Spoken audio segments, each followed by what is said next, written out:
This video was made possible by Away. Get $20 off your Away suitcase by going to awaytravel.com/Wendover and using the code Wendover at checkout. And quickly, once you finish this video, there are two others to watch. A behind-the-scenes video on my brand new personal channel and my appearance on Star Talk where I appear on camera for the first time. Both are linked in the description. Suppose we're in a cave right now. This is a cave. And there's maybe 10 of us. We have a mini family tribe. And I say, I want to go out and see what's on the other side of that mountain. We can see it from here. And then you say, no, we have cave problems you have to fix first. Fix all the cave problems first. Then you can go out on the mountain. And that's what it sounds like to me when I hear people say, we have problems on Earth, let's fix those before we go into space. And here's Earth, this speck of dirt orbiting an ordinary star, and there's this vastness of the universe that is waiting for us. It beckons.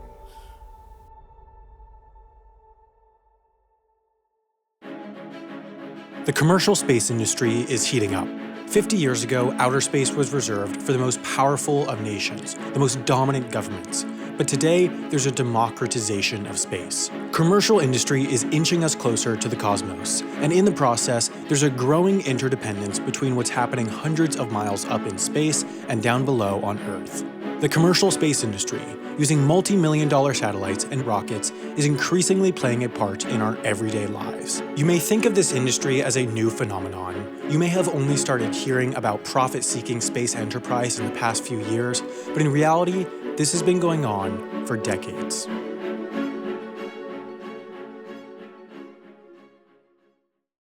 Our founder, Walter Scott, founded the company in his garage in Palo Alto 25 years ago. This is Dan Jablonski. He's president of one of the commercial space companies that you might not have heard of, Digital Globe. They might not be as flashy as SpaceX or as exciting as Virgin Galactic, but they've been flying satellites since before Elon Musk even graduated college. In fact, they were the very first American company to be granted a license to take high-resolution pictures from space, and that is essentially what they do. They take pictures from space. But it's a lot more complicated than it sounds. To take those images from space, you need satellites, and Digital Globe has 5 of them. So the 5 satellites we have on orbit are GeoEye-1, WorldView 1, WorldView 2, WorldView 3, and you're noticing a trend here, WorldView 4. The first of those was launched in 2007. The most recent was launched in 2016, and they have an expected life of over 10 years each. And these are really good satellites. WorldView 4, for example, Digital Globe's newest satellite, has a pixel size of 12 inches. That means that this satellite, orbiting 383 miles above Earth, can clearly see a single sheet of paper placed in a parking lot. Horizontally, that's like if a camera in Toronto took a picture that could clearly identify the individual eyes of the Statue of Liberty in New York. It is insanely high resolution. With a 30-centimeter pixel, you can actually pick up road markings. You can see the lines on the road, whether they're straight or dashed lines. You can see whether there are turn arrows there, whether there's a stop word on the road markings. You can even pick up some of the traffic signs and traffic light sizes. The potential uses of such high-quality imagery are endless. But how do the satellites even work? First off, it's good to know that our satellites are in a low Earth orbit, which means that they're not like a geosatellite that sits up in a fixed orbit and stays over one place on the planet. Some satellites are specifically designed to stay directly over one position for their whole service lives. Their orbits are significantly higher above Earth, so the time it takes for them to complete an orbit is exactly the same as the time it takes the Earth to make a full rotation. So, relative to Earth, the satellite doesn't move at all. This is incredibly useful for certain uses, like communications. When a communications company launches a satellite to broadcast TV or radio or internet, they want that satellite to stay over their particular service area. DirecTV, for example, the American satellite TV company, want their satellites to stay over the US because that's their service area. If they weren't able to put their satellites into geosynchronous orbit, they would have to launch enough satellites to cover the entire world, even if they were only broadcasting to the US. So, DirecTV want their satellites to stay over one area because they're broadcasting to one area. But Digital Globe, on the other hand, want their satellites to move because they're imaging the entire world. Each of our satellites right now are in sun-synchronous orbits. So what that means is that the orbital plane that the satellite is flying around in stays in the same orientation relative to the sun all the time. Simplified, that means that any given satellite passes over any given location on Earth at the exact same time every day. Worldview 3, for example, always orbits above the points on Earth where it's 10:30 a.m. When it passes over Denver, it's 10:30 in Denver. When it passes over Paris, it's 10:30 in Paris. And when it passes over Tokyo, it's 10:30 in Tokyo. How this works is that essentially, with each pass over the light side of Earth, the orbit advances relative to the Earth at the same rate as the sunlight advances. This orbit type is crucial because a lot of what satellite imaging is about is detecting change from day to day, month to month, or year to year, and an image taken at 10:30 a.m. is going to look very different than one taken at 6 p.m. This orbit type allows the satellite to pass over the entirety of Earth once per day at the same time, so the light conditions look the same. The satellites do, of course, need to be told what to do, and that all comes down to 4 people in one room. So this is our Mission Operations Control Center. This is where we fly the 5 satellites on orbit. And really inside this room is what we consider our time-dominant, real-time activities, from making the final choices of what images we're going to collect in the next several minutes to the next several hours. These 4 individuals are controlling billions of dollars worth of satellites. This whole company, the thousands of employees and hundreds of millions of dollars in revenue, all exist to organize and fund what these 4 individuals are doing, sitting and piloting the satellites above in space. The Mission Operations Center is, of course, staffed 24/7, since, while it's nighttime in the US, it's daytime in Asia and Australia.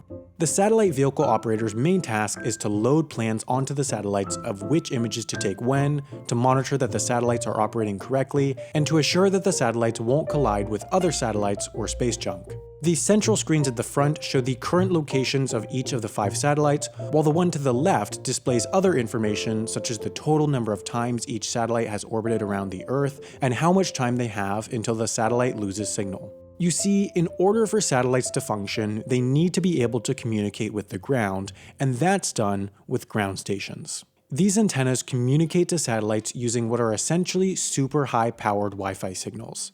The ground stations Digital Globe uses are able to receive about a gigabyte of information every second from the satellites.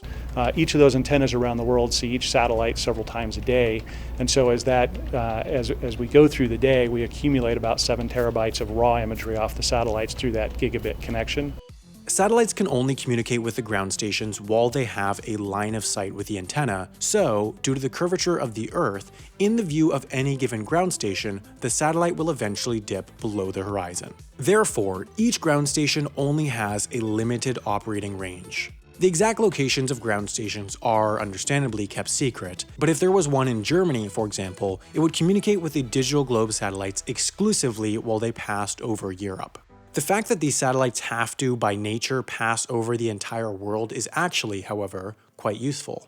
Not only does this let Digital Globe map the entire world, but they also use the extra capacity for humanitarian efforts. It's actually easier for us on the humanitarian global development side because we have much more capacity over a lot of these areas.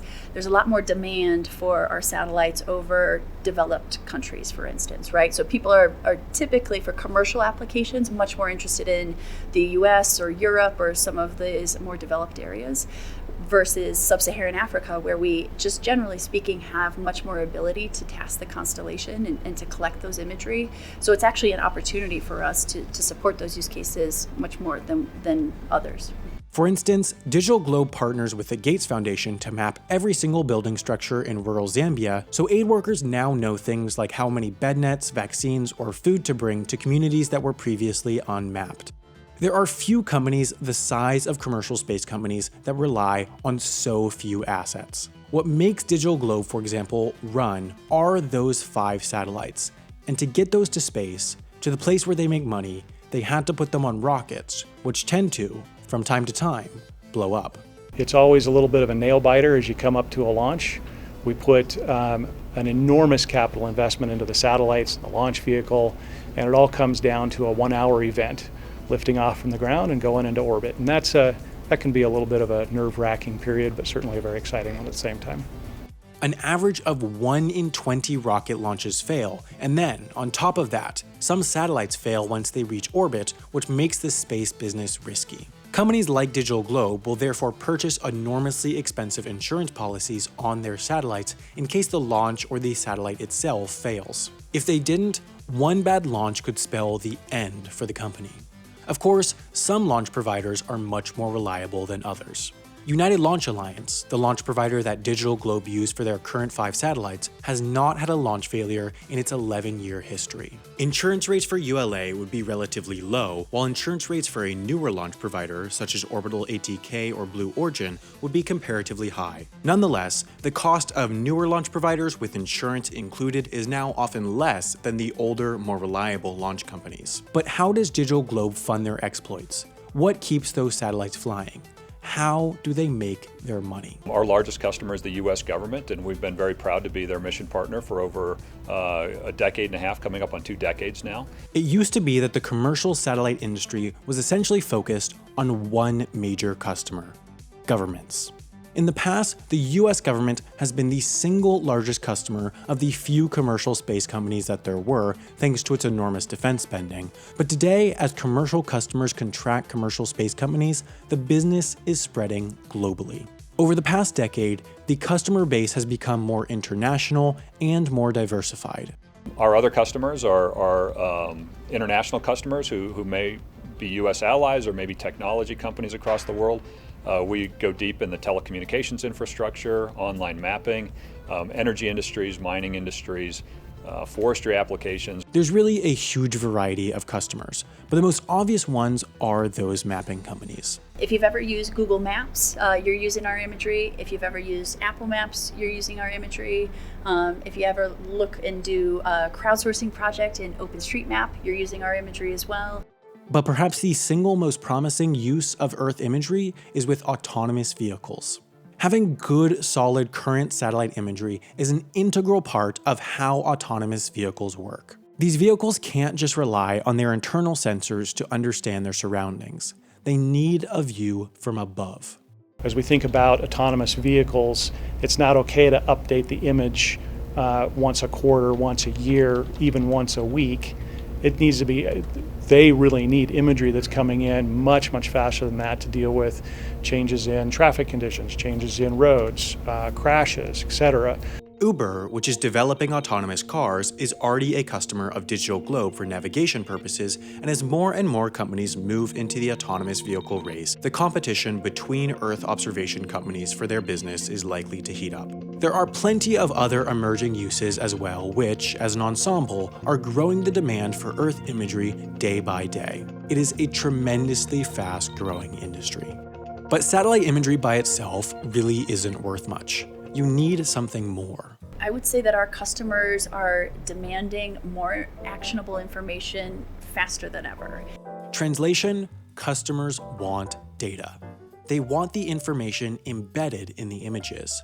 For that, there's another company, Radiant Solutions. So today, customers, the big challenge is around where it used to be more of a, hey, we just need to get an answer. Now it's more of, how do we deal with all of this data?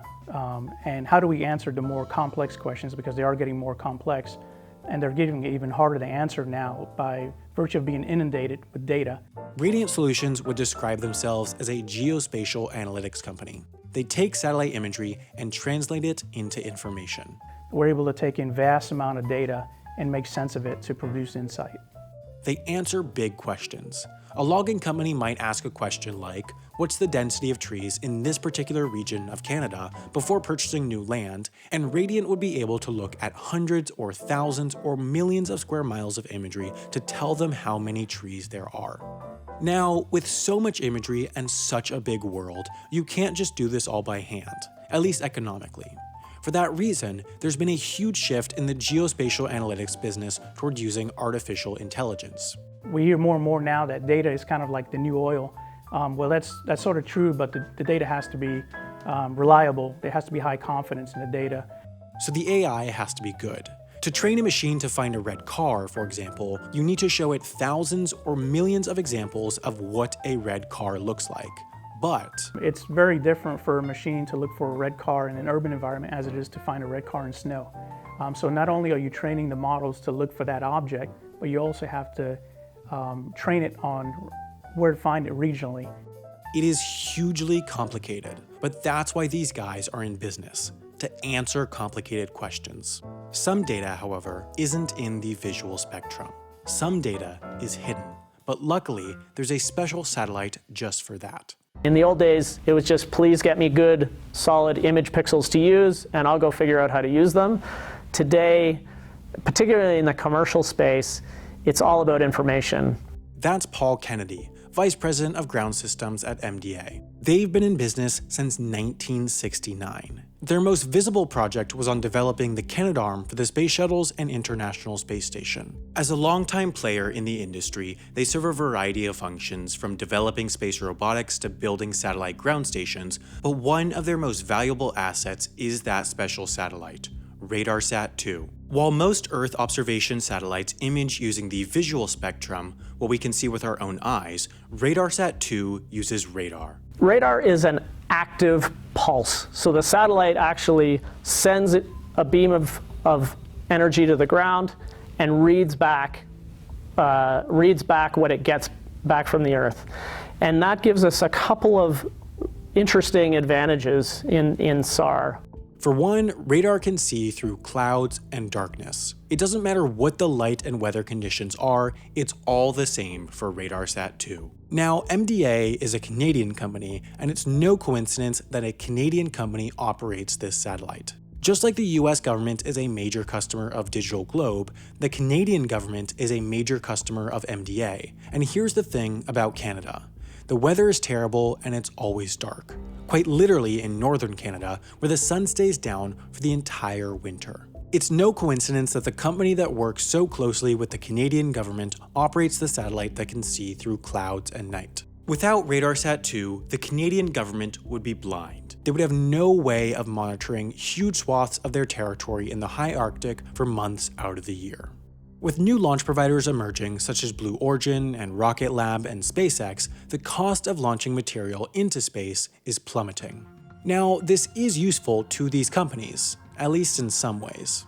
With lower launch costs, Digital Globe and MDA can launch more satellites, which means more data for Radiant Solutions. But that also makes it easier for competitors to launch satellites. The Earth imagery business is growing, but so is the competition. The best-known Earth imagery startup, Planet, is launching a constellation of small satellites. While Digital Globe's satellites are the size of a bus, Planet's smallest are the size of a toaster. With the smaller size, development and launch costs are lower. While in the past, starting a space imagery company required hundreds of millions or billions of dollars in funding, the emergence of small sats means that it's enormously easier to break into the satellite imagery business nowadays. But there is a key difference between these two companies. Digital Globe's satellites capture imagery with a pixel size of 12 inches, while Planet's primary satellite constellation captures imagery with a pixel size of 10 to 15 feet at a much lower cost. There are certain uses for high-resolution imagery, and there are certain other uses for low-cost imagery, so in some ways, these two companies aren't even direct competitors. Nonetheless, the space industry is changing, growing, and becoming more competitive, so the established companies need to adapt. United Launch Alliance knows that, Airbus knows that, Arianespace knows that, and Digital Globe, MDA, and Radiant know that too. So they made a change. These three companies are now one, along with a fourth company, a spacecraft manufacturing company called SSL that will be covered in a future video. These are the entities that make up the newest powerhouse in the space technology business. This merger wasn't necessarily in response to heavy competition, but rather, at least from an outsider's perspective, a preemptive strike to establish themselves as a major international player before the commercial space industry truly lifts off. Increasingly, the more traditional aerospace and defense companies that have been supplying technology in space have been able to provide the performance, but the cost has been extremely high. Maxar is now a fully vertically integrated company. In the Earth imagery space, for example, they'll do everything from building satellites to operating them to extracting data from imagery. By performing all the steps in this process internally, Maxar lowers its costs, and this also puts them in the same league as Airbus as one of the very few end-to-end integrated space companies. The commercial space industry as a whole is doing a phenomenal job of making access to orbital space commonplace. The routine steps of space activities are slowly being ceded to private enterprise that could do it faster, better, cheaper. We're now at a place where launching a satellite to low Earth orbit is unexceptional. That's exactly what we want, easy access to space. And for near space, that exists right now. Getting beyond Earth's orbit, though, outside our cosmic neighborhood, into deep space, that's still tough. The problem is that private enterprise, by its very nature, needs to make money. Companies and their leaders are beholden to their investors to make money. If they're not, then they're not a company. Companies can and do make money with deep space, but only through developing and building technologies for NASA and other government agencies. There is zero commercial demand for deep space technology today. Going to new planets, to new solar systems, exploring space, that really doesn't make money. Many people who think about commercial space, I think they're over-predicting what their role will be. They're imagining commercial space leading a space frontier. But to lead a space frontier is expensive, and it's not an obvious return on the investment. You might do it as a vanity project. There are enough billionaires in the world, they could all pool their money. Jeff Bezos, Bill Gates, Elon Musk. They could do a vanity project and send humans to Mars, let's say.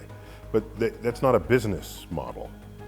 And it would get a lot of attention, but is that something you can sustain? No. It would be a one-off.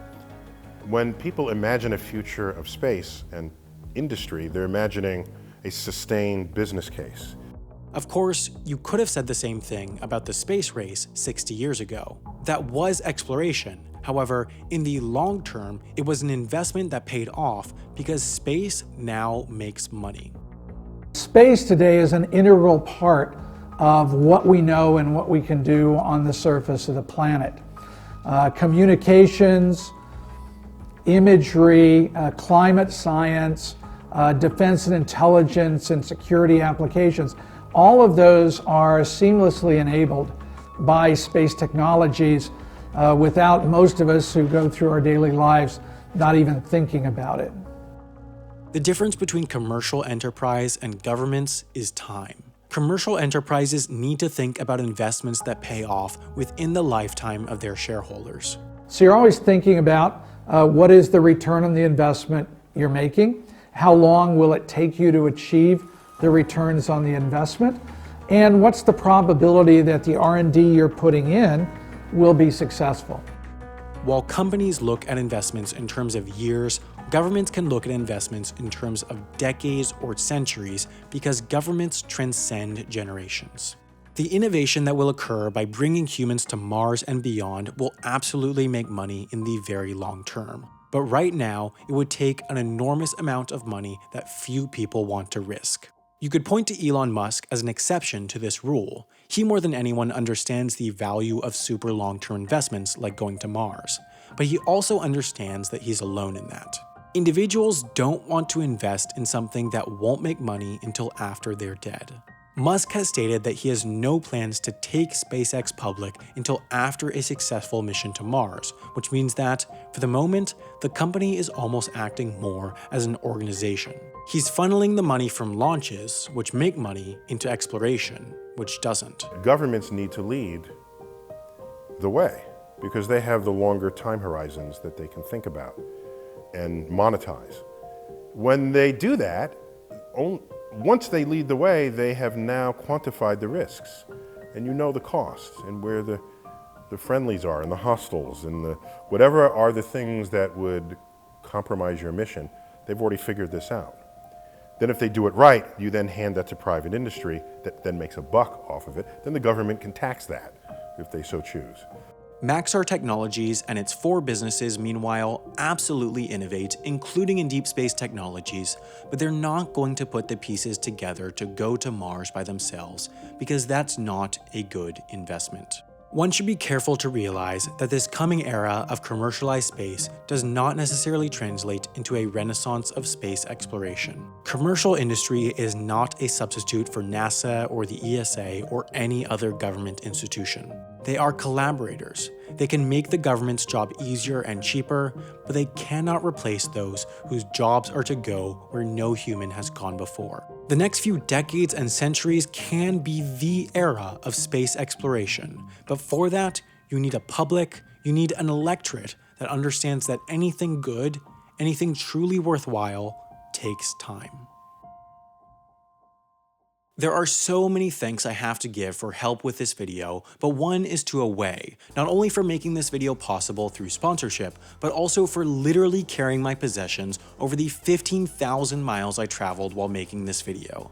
And unfortunately that number is not a mistake. I've now owned my Away suitcase for almost a year, have traveled all over the world with it, and I love it. The suitcase is just solidly built, you can feel it, and has a built-in yet removable battery, a laundry bag, a laptop sleeve, and a compression system so you can pack more into a smaller space. Best of all, for how good it is, the Away suitcase is sold for an amazing price, and it's at an even more amazing price if you go to awaytravel.com/Wendover and use the code Wendover at checkout to get $20 off your Away suitcase. They're so confident that you'll love the product that all Away suitcases have a lifetime warranty and a 100-day unconditional return policy. It's quite literally no risk, and they made this enormous video possible, so if you need a suitcase for life, check out awaytravel.com/Wendover and use the code Wendover at checkout. I also have to give a huge thanks to Maxar Technologies, especially Kristen Carringer and Turner Brinton, for letting me film this video,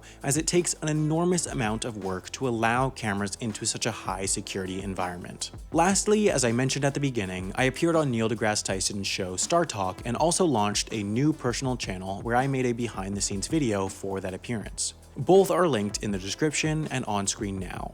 Thanks again for watching, and I'll see you again in 3 weeks for another Wendover Productions video.